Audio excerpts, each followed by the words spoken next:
I want to welcome you to the Pro Mindset Podcast. The Pro Mindset Podcast is all about diving into the headspace that results in championship performance. High-performing athletes, winners, have this mental flow and have a positive headspace for their performances and success. Join me, Craig Domann, sports attorney and NFL agent, on this podcast. I will interview pro athletes, college athletes, football coaches, and sports personalities. Together, we can discover how you can get in the flow and have your own pro mindset.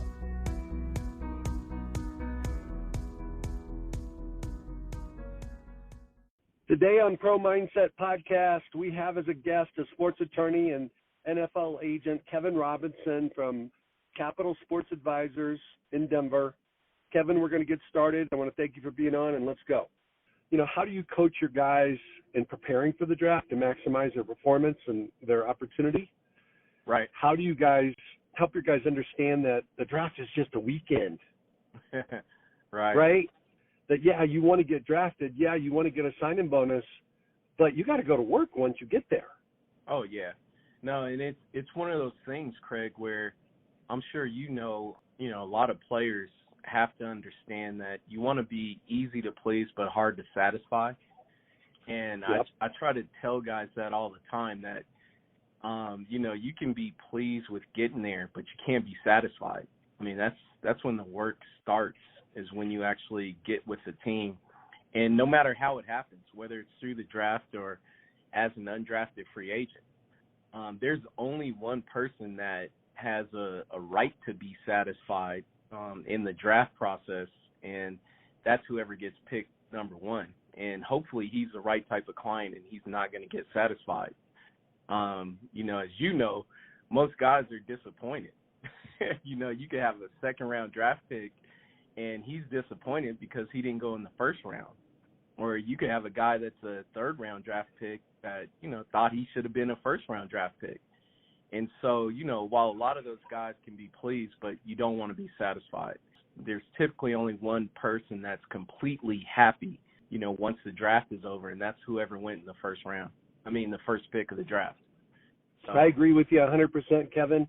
And the thing I would tell you is that there's one other guy that's not satisfied or elated, but he's relieved, and that's Mr. Irrelevant, because when he's faced with being not drafted, he's dang glad he did. Right. But deep down, he thinks he should have went the fourth or fifth. Oh, definitely. I'm going to play dad now, or I'm going to play fan. Come on.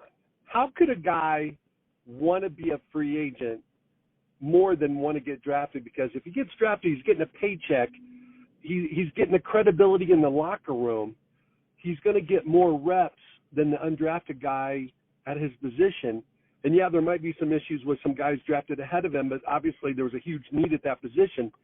So how in the heck could not getting drafted be advantageous? It really is, because what you want to do is you want to study the rosters of the teams.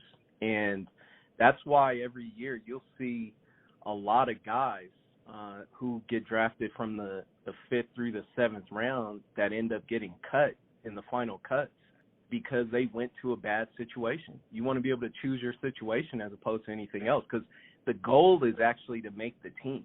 It doesn't matter what that initial signing bonus is that you get, the $500 or $1,000, anywhere up to $20,000 that you could get.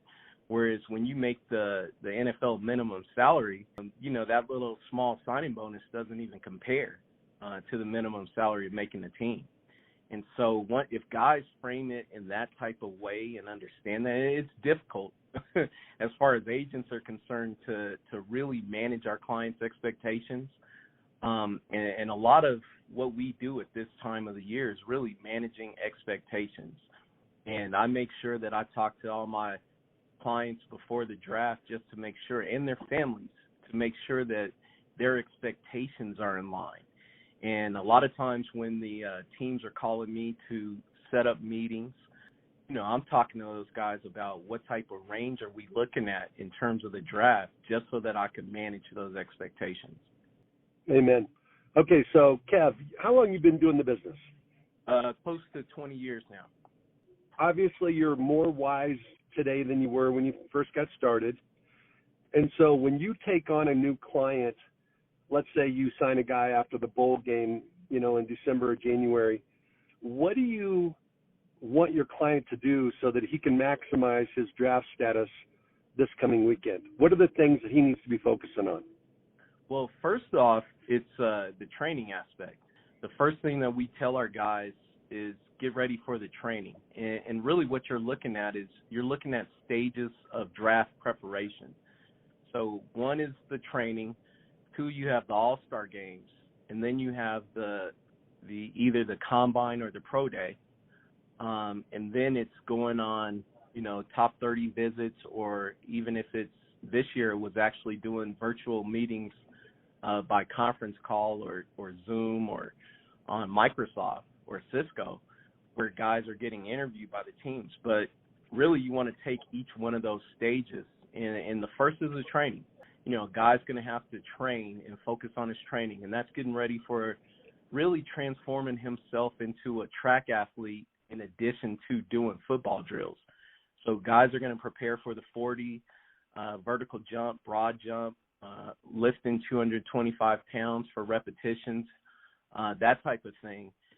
So they start training for that immediately. They also start training and doing football drills just to get ready for an all-star game if they've been invited to a senior all-star game. And that's where the top seniors go to. There's 3 different games that they can go to and play where they're going to be assessed by scouts and really graded in those all-star games.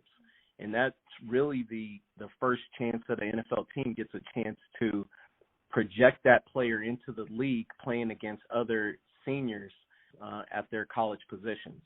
And so once that actually happens, they go to the all-star game. After that's over, the focus shifts to getting ready for the NFL Combine or the NFL Pro Day. And then once they do that, that's where you're actually going to be measured in what's called measurables. That's the 40-yard dash, like I mentioned before, the agility drills, broad jump, those type of things. Also, there's another component. There are the interviews at the Combine that guys have to get prepared for.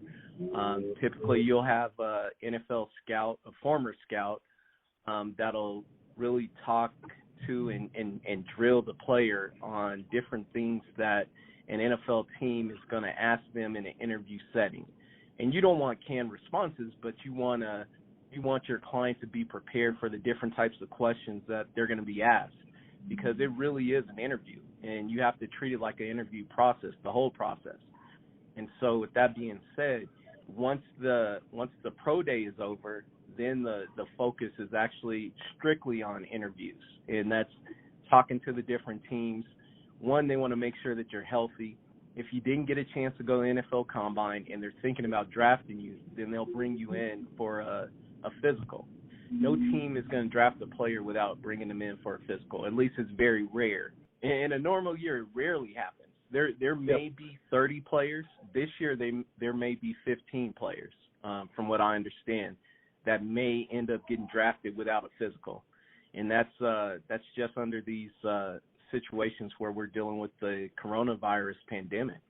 But it's very rare. And the reason for that is, these teams are investing a great deal of money in the players by drafting them. So they want to make sure that what they're getting isn't damaged goods. With that being said, you have to just make sure that the guys are healthy and that they're working out and doing the things they need to do to really present themselves in the best light during this, and I would call the draft process the interview process, because that's really what it is in terms of getting gainful employment. Okay, Kev, so let's talk about the impact that a player can make with an interview. What is the impact that you want your client to have on that NFL guy?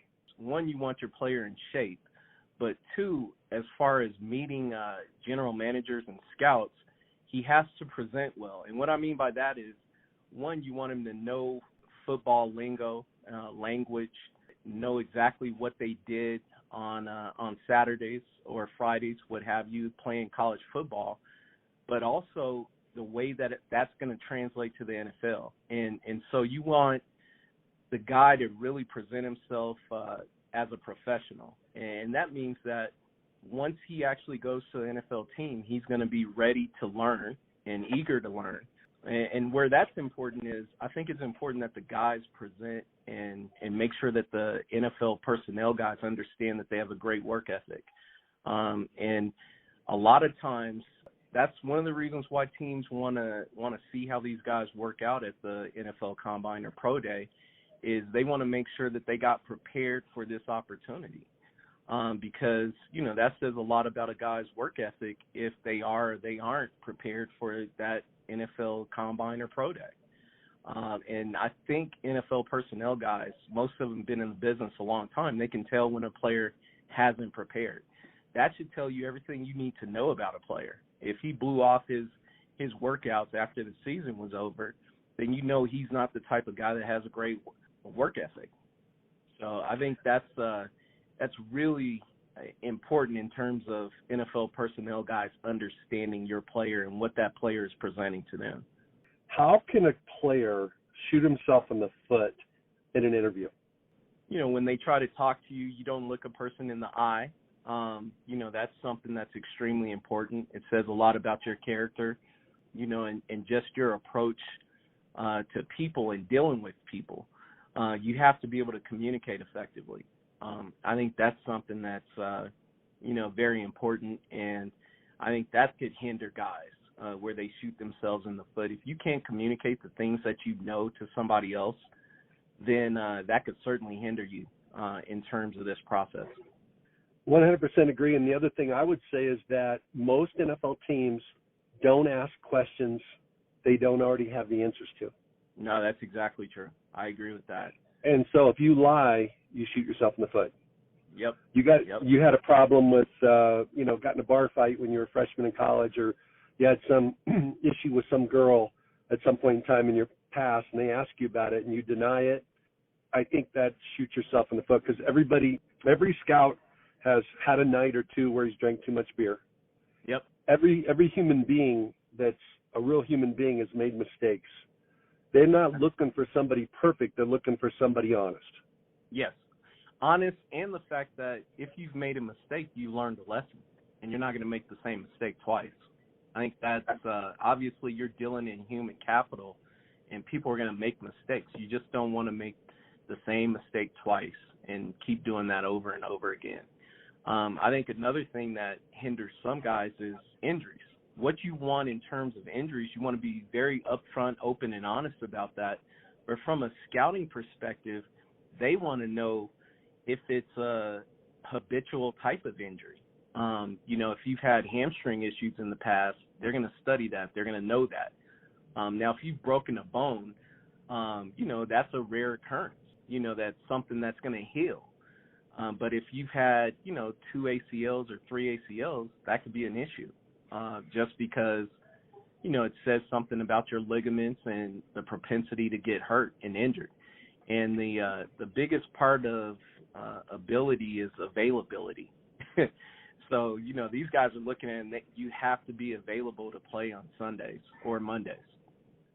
Obviously, the draft's this Thursday, Friday, and Saturday. And for most of the players that get drafted and most of the players that hope they get drafted that don't, this is something they've been dreaming about since they were 8 years old, 4 years old, whenever they started watching football. But in terms of you doing this 20 years and having lots of clients that have played for a long time, how important is the draft and the whole scope of an NFL player's career? You know what? It's funny you say that, because I think, we put a lot of emphasis on the draft, and obviously there's a high percentage of NFL players that don't get drafted. I want to say, and you could correct me if I'm wrong, I think it's something like 53% of players are in the league are undrafted free agents. So that lets you know everything you need to know about the actual draft that's coming up this weekend. It really is just an access point. And it's not where you start. It really is where you finish. And it's just a start on the player's career. Now, granted, the higher you go in the draft, the more opportunities you're going to get to really show what you can do. But if you can't play, a lot of these NFL teams will figure that out very quickly. They will find somebody that can play. And the reason for that is because there are a lot of jobs and livelihoods on the line. And,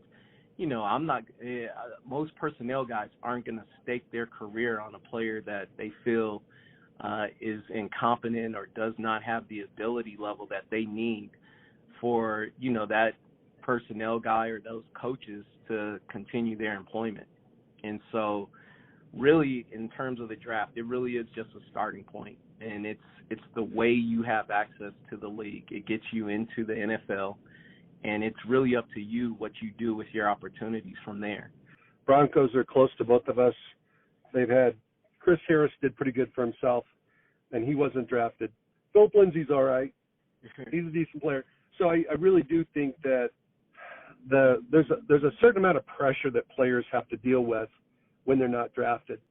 How do you coach your clients to be successful, play confidently, stay focused, not count the reps but make the reps count, not get caught up into the soap opera sorority girls conversations at the cafeteria about you gonna make it, you think I'm gonna make it, you got more reps than I did, that type of thing?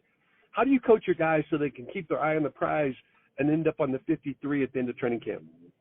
It's funny because and I think this is important, Craig, because it says a lot about an agency or an agent in terms of the type of player they go after. Because you want to go after somebody that, one, has love for football, and two, there's a hunger there. And when they have that hunger, you really want to feed that hunger. And what I mean by that is you want to make sure that you're giving your guys something to sustain them when necessarily they may not get drafted as high as you would have liked or they would have liked. But it's important that you explain to them how important it is to take mental reps. And what you mean by mental reps is you may not be getting an opportunity to go out on the field and show everything that you can do. But once you're out there and when you're watching, you're imagining yourself in that position and you working out. And that's the reason why a lot of undrafted free agents end up making it, because these guys have a sense of urgency and they understand that they have to be perfect when they do get their opportunity. There's nothing that'll get you focused like the threat of being cut and having your dream, taken from you. I'm sure that, guys like Philip Lindsay and Chris Harris, when they got their opportunity, they made the best of that opportunity. I think there are a lot of guys that'll really understand that and take that to heart. And then you'll have some guys that won't necessarily understand that, and those guys will be cut or released. Absolutely. You got to take advantage of the opportunity of a lifetime during the lifetime of that opportunity. That's a good one. I'll have to remember that. Yeah, and so if you really think about that and how it applies to NFL rookies, you might get one rep. And it might one rep. The whole practice. The whole practice, you get one team rep, and it's a play that was called. The play that was called was installed 14 days earlier. Right. And you still got to remember it, even though you haven't run it yet. Yeah. Well, and as you know, Craig, I have a guy, Deion Sizer. He's a kid that went to CSU Pueblo. He's on the Broncos. And the thing with Deion that we talked about was just making sure you get better every single day. And that has to be your focus going in, is I'm going to get better every single day, and I'm going to pick something that I can get better at, and I'm going to try to approach it that way. And if you do that and coaches see that, one, they understand that you're coachable, but two, your ceiling is a lot higher if you're taking that approach to just get better every single day. Because that's showing those guys, one, you have the work ethic, but two, you're applying applied knowledge, applying what they're teaching you and the techniques that they're teaching you. And so, that has to be the approach for guys going in, is that, you have to take it day by day and try to show them that you can get better daily. Because, if they feel that you continue to get better, then they're going to give that guy an opportunity, because that's going to allow them to keep their job. Is it fair to say, Kevin, that if you have let's say I have a client, you have a client, and my client's more talented than yours, but he's leveled off, and your client the skill level isn't there, but every single day he's getting better in camp. When he gets in the preseason games, he's balling out and he's getting better. When final cuts come and my guy is second on the depth chart and your guy's third on the depth chart, is it fair to say that most coaching staffs are going to keep your guy because they want to see how good your guy can be? And no, because it's rare, right? So, like, the arrow is pointing up on your guy. So they're thinking, hey, it might be a month down the road that before he gets as good as my guy. Yeah. But they'll be patient. That's exactly right. There's a saying, too, that, effort and attitude beats talent when talent doesn't work hard or, doesn't have the appropriate effort and attitude. And so, that really is, that sums up NFL training camps. Your effort and your attitude imply a certain work ethic and your willingness to work. And willingness to work is going to beat talent every single time when that talent doesn't work. And that's something that everyone in every aspect of life can take something from that because, it really is about effort and attitude in everything that we do. Okay, so let's go back to you're at an NFL stadium. It's the preseason, and it's a young player. Let's just say he's a rookie. He plays okay, doesn't play great. And you have an opportunity, let's say it's a home game and you're going to take he and his girl or his parents out to dinner after the game. How do you coach up one of your clients that's a little bit down in the dumps, that knows he missed his opportunity in that game so that he doesn't go in the tank and get cut when he still's got a bright future if he can recover and pivot from that missed opportunity? I think the most important thing is to encourage him. First of all, you want to be encouraging, but you also want to be very honest and truthful with your client. You want to make sure that they understand that, it's great that they, one, had an opportunity, but two, took the opportunity to go out on the field. And what I usually do is I'll ask my guys their assessment of how they played. And I want to know, the way the player analyzes their game, but two, whether or not they are realistic about their game. Because, I'm one of those people that believes in brutal honesty because, the truth never hurt anybody. And it's one of those things. It's always your reaction to the truth where the issues lie. And so with that being said, that's why they say the eye in the sky doesn't lie in terms of film, because either you do something well or you do it poorly. If a guy isn't performing to his optimal level, you have to find out what are the reasons for that happening. And if a guy isn't assessing his play in the correct way, then you want to try to make sure that you talk them through the way to assess that they're playing and what are the things that we need to change, if he's not playing well or if that assessment is wrong. And so with that being said, you get a really good feel for different players based off of their assessment of how they play, because some guys will be like, I crushed it, and you're looking at it and you're like, I wouldn't say you crushed it or you played extremely well, and then some guys think they played a lot worse than they actually might have played. And so the guys that play, a lot better than they thought they might have played, you want to make sure that they go back, look at the film, study themselves, and that they're assessing themselves correctly and what are the things that I need to improve on, because all of us have something that we could improve on.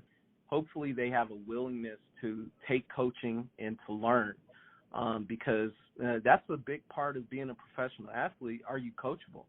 I'm sure you've heard it. The best players want to be coached, and they want to be coached hard because they want to get better, because that's the way you're going to win and be able to take care of your family. Well, that's how you build longevity in your career, is by having some self-awareness about how you're really doing, understanding what the gap is between how you're performing and how you need to perform, and then attacking it to close the gap.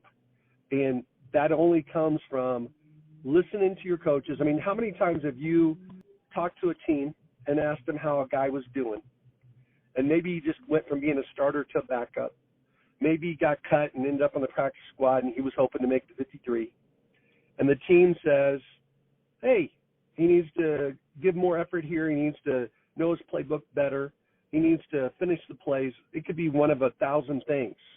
And you tell your client, and his response is something like this: "Oh yeah, my coach says that shit to me all the time." Right. It's like, so dude, why weren't you listening? Why aren't you applying it? That's what I mean by, and what you said, self-awareness. You have to be able to apply the things that people are telling you. And that's really the crux of the issue is not everyone can apply things that they're being taught or told. You really have to figure out, and that, to me, that's one of the reasons why, you have a lot of so-called busts in the NFL, NBA, different athletic endeavors or leagues, because certain guys don't necessarily understand how to apply coaching to their games and how to add those elements to their games. And that's why coachability is such an important thing. And typically you can tell, and that those are the things that you really want to find out, Craig, when you're interviewing clients that you want to represent. Are they coachable? I think that's a huge point. In terms of recruiting athletes, you have to be coachable, because they're going to have to apply different techniques that they're learning and they're being coached to learn, because that's probably the biggest difference between college and the pros is the techniques. And some guys, the sooner you master techniques, the better off you're going to be as far as career progression. And the guys that ultimately end up being all pros are guys that have mastered certain techniques. Well, here's the challenge. If you go to a Friday night high school football game anywhere in the country and you identify the best dude on the field, and he's playing all three phases of the game, and let's say he's an offensive skill guy. He's not just getting interceptions and receptions for touchdowns. He's taking punts and kickoffs back. Right. Then he goes to college, and then some of those guys fall off. Some of those guys keep it going. They're still the best dude on the field. Then when they go to the pros, everybody's the best dude on the field. Right. So it's an issue of, it's so much easier for a guy when he's great to be great against a good player. The question is, can he be great against a great player? Right. And so in scouting, if you're a scout, and let's say you have some receiver that, has 110 catches in college, 1,500 yards and more than, double-digit touchdowns. But when he was going against a NFL caliber corner, he got shut down. But that was only one game. Right. Because the rest of the games he was going against redshirt freshmen and sophomores and guys that are never going to smell the NFL. That's exactly right. It's like when I used to play hoops. Mm-hmm. When I was good until I ran into somebody that was a little bit more athletic than me, right, was longer than me. Right. He could block my shot, deflect my passes. I couldn't drive because I couldn't get by him, and I couldn't shoot because I couldn't create space. Right, and you couldn't create your shot. That's the whole thing of, like, when you're watching college basketball, you'll see a ton of guys that can just shoot, and they can shoot set shots and when they're open. But can you actually create your own shot and create for other people? And that's why, the NBA, you talk about elite athletes. Those guys are just on a completely different level. You look at, like, when we go to the gym just to play hoops or whatever, and we're just messing around, you'll even see some guys out there that, they look like All-Americans, but when they're playing against NBA guys, they're so much quicker, faster, and more athletic that it's so noticeable. Go watch 8th graders. You can even watch 8th graders. You can tell who the D1 guys are when those guys are in 8th grade. It's such a noticeable difference. No matter how much the parent wants the kid to succeed and they want it for their kid, you're not necessarily being honest and truthful, and that the self-assessment that we talked about and self-awareness. Not everybody has that self-awareness, and it's so evident in basketball. And I think basketball, Kevin's one of those sports where if you don't have a requisite amount of talent, God-giftedness in your athleticism, Yep. it's not going to happen. They truly are elite athletes. Elite. You put those dudes on, put those guys as tight ends in the NFL, they dominate. Yes. Think about guys that are that tall that can move that way. I mean, It's just, you talk about a graceful sport and unbelievable athletes. I mean, and I grew up with, Chauncey Billups was quite a bit younger than me, but he grew up on the same block. And you could tell when Chauncey was in the 7th grade that he was different. He was on a completely different level than other players. So you see it when they're really young in basketball. Football is a little bit different just because I think it requires a different physical maturation, and some guys develop at different times. But basketball is one of those sports where you could tell immediately. Well, I think basketball is an elitist sport because unless you're, God gives you a tremendous amount of natural athleticism, you're never going to play in the NBA. Right. Yeah. Yes, you got to work hard. Yes, you got to have commitment. You have to believe in yourself. All those kind of things.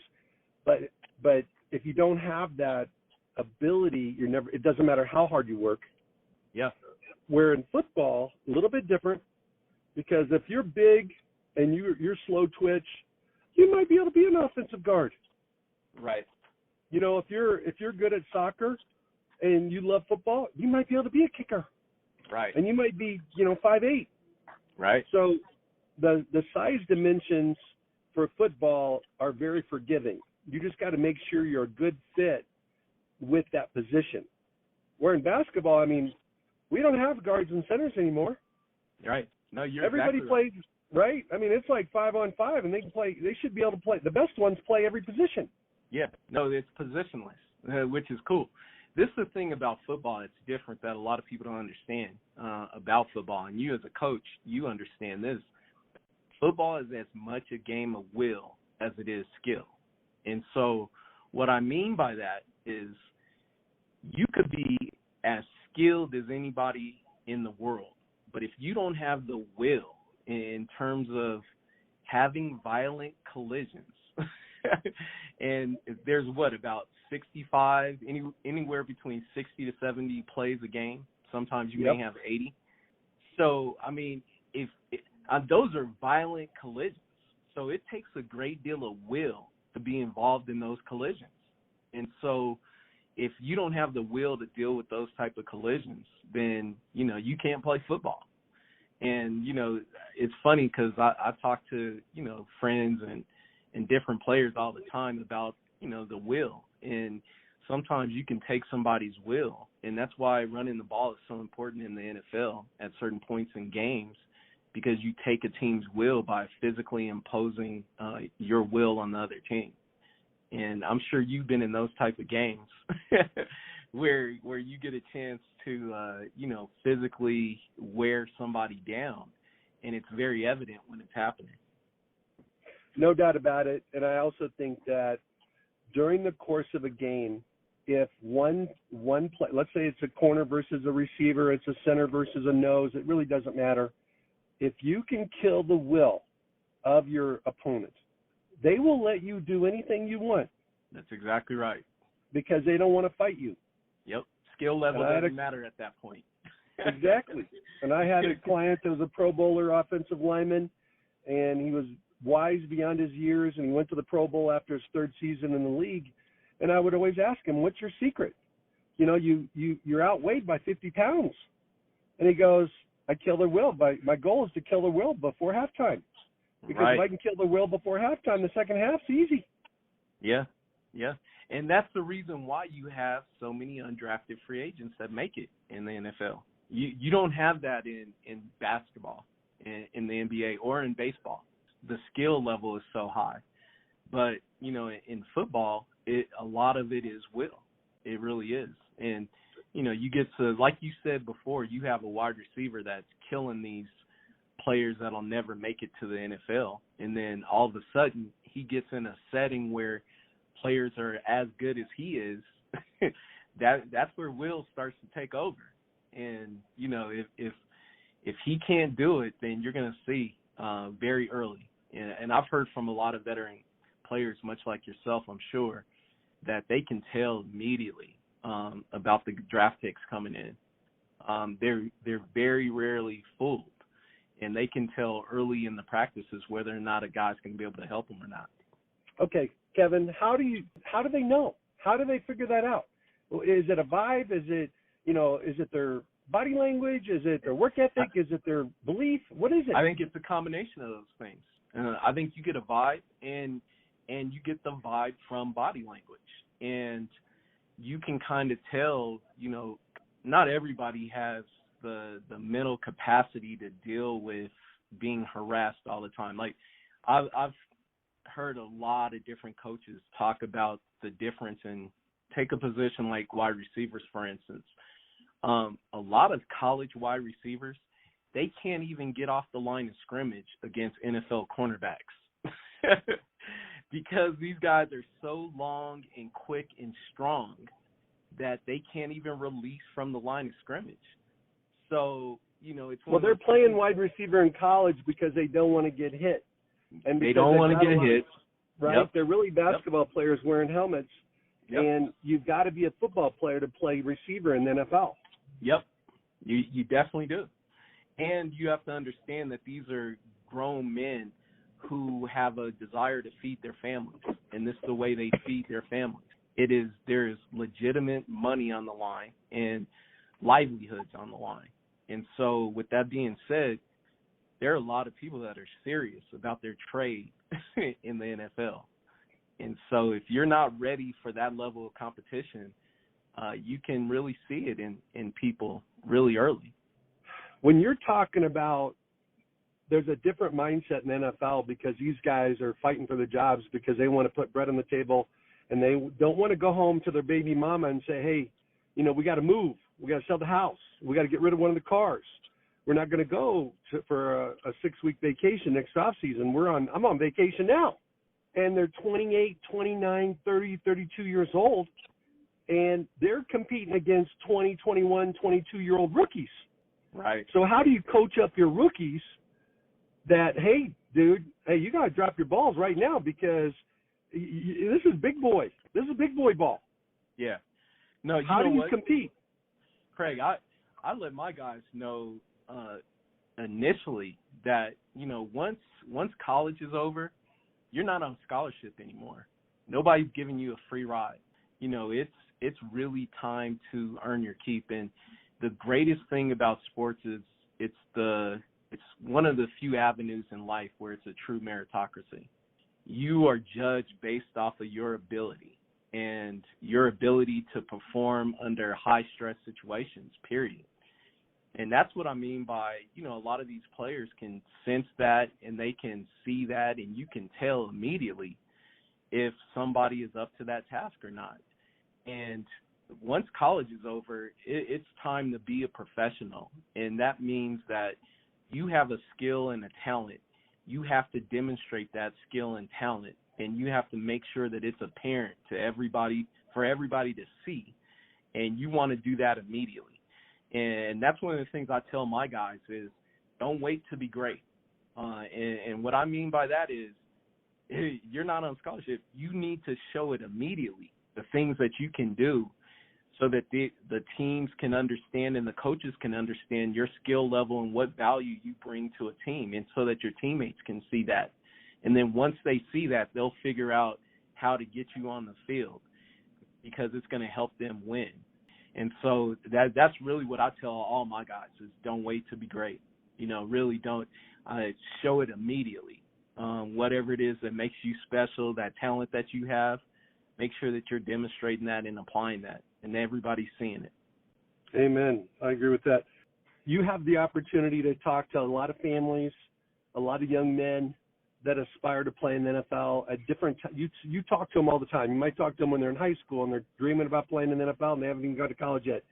You obviously talk to guys while they're in college and, certainly this time of the year and guys that are going to be eligible for the 2021 draft. What is like your laundry list of things, your top 10 things or top 5 things that you tell college student athletes that are really athlete students that they need to do their final year of football so that they can have the maximum opportunity to go to the Senior Bowl, go to the Combine, and get drafted next year? What are those things that they need to be focusing on now? I'm always amazed at the number of guys who, once they leave college, they can't even bench 225 pounds 4 times. Like that, aren't you just shocked and amazed by that? Like, no doubt. It's just the level of lifting and really what that drill tells me is it tells me about a guy's work ethic and what they've been doing in college and how they've been preparing. And so I'm one of these people that I believe that, a blessing is, I don't believe in luck, I believe in blessings. And what I mean by that is that's where preparation meets an opportunity, really afforded by the grace of God for these guys to be in a position to take advantage of their God-given ability. And so with that being said, you want to make sure that these guys understand that they have to prepare as much as possible, overly prepare for an opportunity that's about to be presented. In terms of their approach, you want to make sure that you're taking care of school.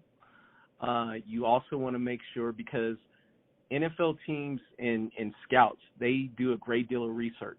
So they're going to talk to professors. They're going to talk to the trainers, how you treat the trainers, the athletic trainers, the people that help you deal with your injuries.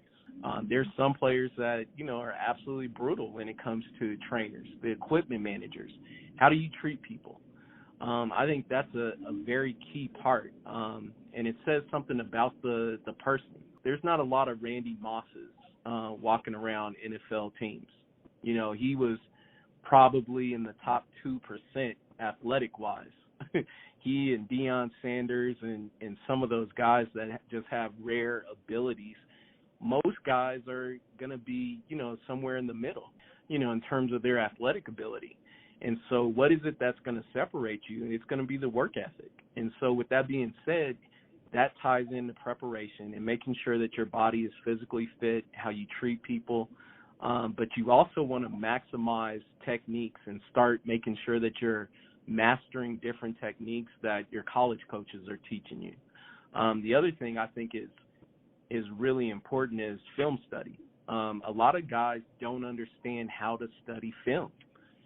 They don't know, how to learn about tendencies, things like that, in terms of, studying film and what are my opponents, what are their tendencies from down and distance standpoint and those type of things. The other thing is just making sure that your relationships with your coaches are great. They don't have to be great, so to speak, but at least keep it on a professional level where there's a certain amount of respect there where, they'll speak well of you to NFL teams and scouts. No doubt. And then what would you, just take a guess, percentage-wise, how important is game film for the evaluation process? Is it, 50%? Is it 90%? Is it somewhere bigger, smaller, or somewhere in between? I'd say 90%. And to me, that's the biggest criteria, whether a guy can play or not. It's funny because you know how it is, Craig. A lot of these scouts have no idea what they're looking at. No doubt about it. And so I want to make sure that I get a chance to see guys play because, fortunately, I've played the game, so I can judge for myself whether or not a guy can play or not. I mean, 90% of it is how the guy plays. What does the film tell you? And, I mean, you can see if a guy makes plays, if they don't make plays, do they take plays off? It's all there on film. It's a video resume, and you can learn everything you need to know about a player on film. And really, the off-season workouts and the NFL Combine, the pro days, the measurables should really just basically, it's another tool. It just adds more information about the film and whether or not, what you're seeing is correct. It should verify what you see on film in terms of those other things. Kevin, can you ever influence a team to draft your guy, especially in like day 3? Or do you feel like it's going to be what it's going to be? That's the age-old question for most agents, right? Honestly, I feel that we can have a little bit of influence on day 3, and I think you probably feel the same way since you mentioned day 3, because I think we all know the guys that are going to go in the first through third rounds. But the day 3 guys, I think there's a little bit of leeway in terms of how high they can go. And I think that's more a matter of competition between the teams. And, you know how the draft works. Teams are going to draft you where they feel like they can get you. And so with that being said, if a team feels as though they can draft you in the 7th round, they're going to wait till the 7th round to draft you. So what you want to do is create a sense of urgency for those teams. And the way you do that is letting them know the other teams that are interested in your client. And so once they know all the other teams that are interested, they'll understand that they may not be able to get that player where they want that player. And so you're creating that sense of urgency that may push them up on day 3 of the draft. No doubt about it. And I think the other thing is, if you coach up your players to communicate with the teams when they do to get the calls, obviously if a team's calling to say, hey, how would you like to be a bear, cowboy, bingo, whatever it may be, you say, heck yeah. But if they're calling to figure out and kind of test the waters on the level of interest, you have to be very positive and aggressive about that, because if they think they're the first ones to call you, they're going to hang up and say, hey, we can get him later. Nope, that's exactly right. I agree with you 100%.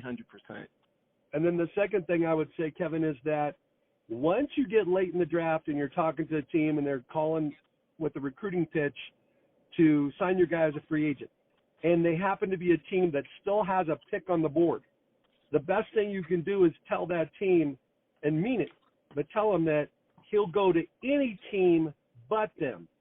No, I tell teams you're not going to get him, period. You're not going to get him. If you're planning on waiting until he's a free agent, you're not going to get him. He's going to go to another team. There's been some guys that have been recruiting him all along that he knows better. He knows a coach better, or a coach on the staff, and he's going to go to that team.